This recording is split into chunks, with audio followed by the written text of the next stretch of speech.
Chapter 28. Hung, Drawn and Quartered.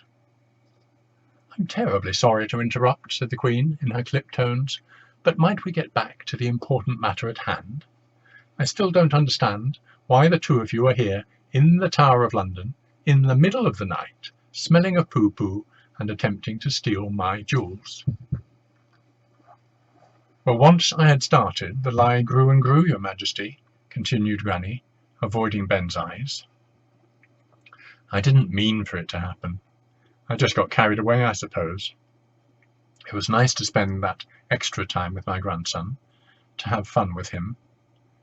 It reminded me of when I used to read him bedtime stories. That was in the days when he didn't find me boring." Ben fidgeted. He was starting to feel guilty too. Granny had lied to him, and that was horrible, but she'd only done it because she was upset that he thought she was dull. "I had fun too," he whispered. Granny smiled at him. "I'm glad, little Benny. I'm so sorry, I am," interrupted the Queen. "Oh yes," said Granny. "Well, before I knew it, things had snowballed, and we were planning to take on the most daring robbery of all time. We climbed up the sewage pipe, by the way. We don't usually smell like this, Your Majesty." "I should hope not." "Ooh-ee." Ben was feeling really guilty now. Even if Granny had never been an international jewel thief, she certainly wasn't boring. She had helped plan this robbery with him, and now here they were, in the Tower of London, at midnight, talking to the Queen. "I have to do something to help her," Ben realized. "The robbery was my idea, Your Majesty," he said. "I am so sorry."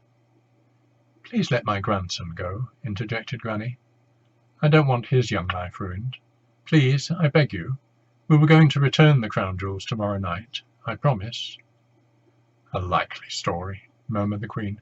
"It's true," exclaimed Ben. "Please do what you want with me, Your Majesty," continued Granny. "Have me locked up here in the tower forever, if you like. But I beg you, let the boy go." The Queen looked lost in thought.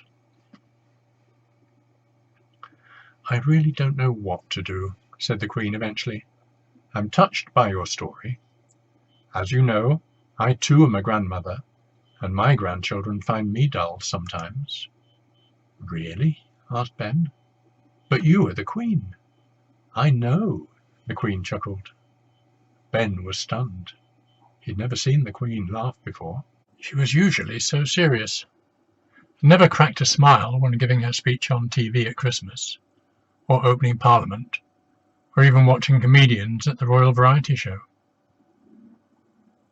"But to them, I'm just their boring old granny," she continued.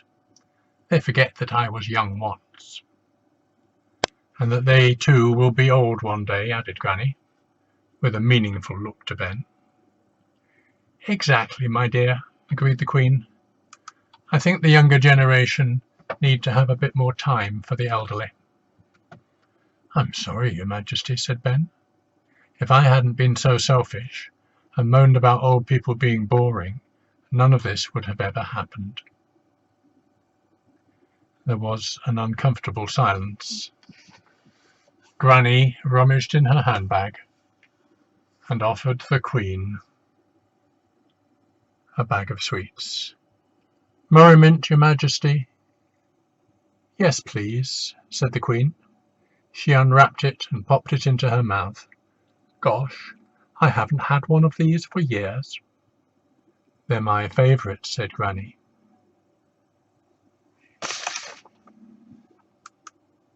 "And they last so long," added the Queen, as she sucked it, before composing herself again. "Do you know what happened to the last man who attempted to steal the crown jewels?" inquired the Queen. "Was he hung, drawn and quartered?" asked Ben excitedly. "Believe it or not, he was pardoned," said the Queen with a wry smile. "Pardoned, Your Majesty?" said Granny.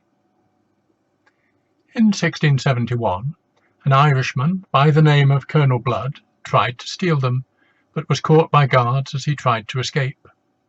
He hid this very crown I'm wearing now under his cloak, and dropped it on the ground just outside King Charles. King Charles II was so amused by Colonel Blood's daring attempt that he set him free."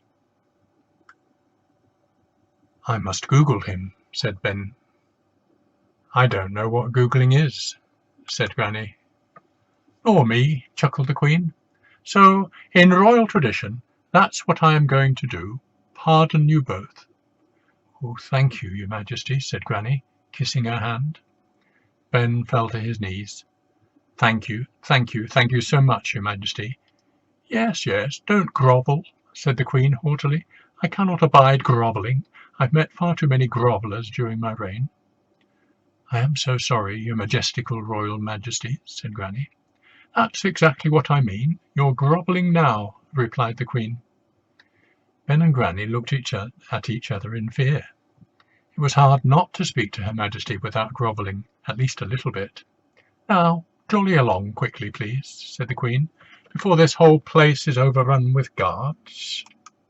And don't forget to watch me on the telly on Christmas Day."